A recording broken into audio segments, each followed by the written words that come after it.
Welcome to part 3 of the video. Now, in this part 3, we would be taking our part 1 and part 2 further. Now, when we like in this book, there were many examples of a bond pricing which were there. Like you bought a bond at 100 rupees, the coupon rate is 8%, the reinvestment rate is whatever 10% or whatever. We need to understand that there is a big mistake in this book as far as the bond pricing is concerned. Of course, I had raised a point of credit risk. I had raised the point of the market pricing using live Bloomberg or Reuters screen, which are completely missed here. Completely missed here. So anyone who would be opting for this course, he would never be able to understand that the way bond is priced is actually completely different than we being represented in the CFA Institute, Certified Financial Analyst. Now, when we take the bond pricing, there is a concept called reinvestment. Now, what the hell is that? The concept is I have a bond of 100 rupees. Basically, I invested in a bond of 100 rupees, which is paying me a coupon of 10%, which means 10% of that, which means $10, the 10 rupees, whatever you say, I'm getting as a coupon every year, you know. But majority of the investors, now there are two forms of investor. One is the buy and hold investor. Now, the buy and hold investor is a person who invest and forget, who take a very long-term positions. They are hardly bothered about the money. Just like you have Apple, you have many cash-rich companies of the globe. Those who are investing in the bonds, invested, forget. They are cash-rich companies. To them, it hardly matters. One is the scalpers. Scalpers are those people, those who scout the opportunity, which is nothing but the short-term interest rate. So they feel that today I'm buying a bond at 115, the Fed meeting is there, my bond would go to 117, I will quit. Of course, there is a two-way risk. What would if the bond come to 110? You're gone, your SL stop loss hits, you're gone. Buy and hold investor believe in reinvestment. So let's take a simplistic example. Suppose Apple invested $1 billion in a 10-year treasury bond of US government. I repeat, they invested $10 billion in a 10-year treasury bond of US government. And suppose the US government paying a coupon of 1%. Assume. Now in this 1% which US government is paying, they are getting whatever income as a coupon or a dividend income. Forget the taxes as we speak.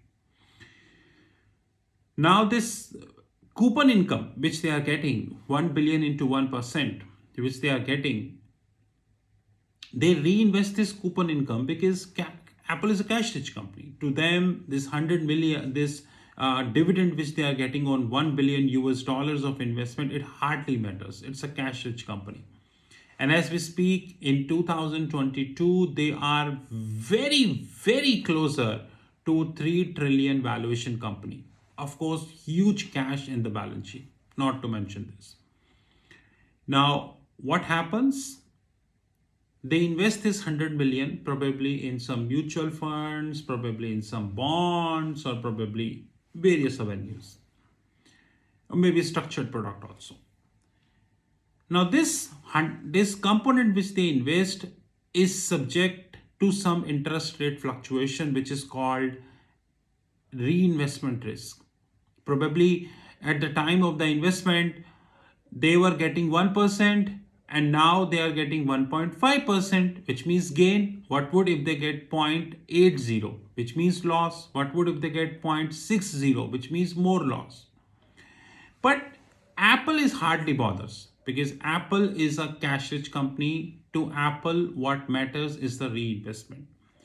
But when the period matures, 10-year, Apple treasury function would be computing how much money they actually generated from the inception, which means that 10 years ago when they invested $1 billion at 1% coupon, and eventually they got the coupon price and they reinvested that coupon, how much they actually got. Now, whatever they got after 10 years, this concept is known as MIRR, which is nothing but the modified internal rate of return. I repeat, modified internal rate of return. But MIRR is of two types. One is MIRR with no fluctuation in the tenor, and MIRR with a fluctuation in tenor. Now, which is called XMIRR. I repeat, MIRR is of two types.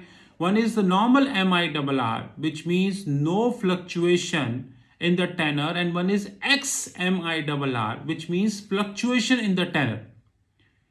Now that XMIRR concept is relevant because the coupon reinvestment timing is not sure, not always sure. Timing matters here and there. So what would if Apple got the coupon and Apple is waiting for the Federal Reserve policy, they hike the interest rate and then we invest? We are a cash rich company. We can have coupon in our bank accounts, we can wait, it hardly matters. This generates a concept called XMIRR, which is practical, which is relevant, and which is more important in your computations than you are talking it about. Does this book by Certified Financial Analyst Institute talks about MIRR? Does that book talks about XMIRR? No, it do not. Rather, the bond pricing on the page number 7, page number 8, page number 9, and so on, this bond pricing is completely ignoring the concept of periodicity. This is what I can say. Treasury consulting is challenging, open challenging to the CFA Institute that if they think that their course material is really relevant, then my number is 9899242978. I repeat, if they feel that their course material is relevant, then my number is 9899242978. Like I promised that I'm looking at the CFA course one by one, and each and every day I'm covering a lot of concepts, but the stupidity is that this is far away from the reality. Now we need some time to cover the level 1, level 2, level 3. Probably in another couple of years we would be able to have a complete look. But yes, on a very frequent basis, we would be sharing our opinions about the CFA Institute. This is Rahul Magan, and have a great time ahead.